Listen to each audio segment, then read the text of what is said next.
Good day everyone, welcome to our channel. In this one I'm showing you how to revoke third-party app access to your Gmail. Right, so just open up Gmail in your web browser and click your profile picture on the top right corner right over here. Once you're there, just click on Manage your Google accounts and you'll be taken to this page right here.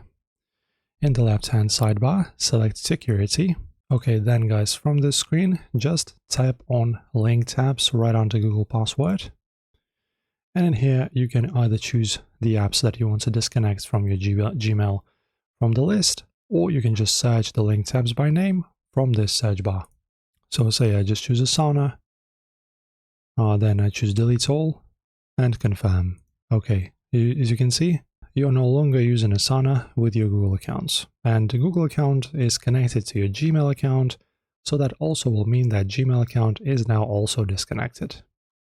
So do this for every single app that you wish. Just go back here, scroll through the list, and remove them from your Gmail. Enjoy.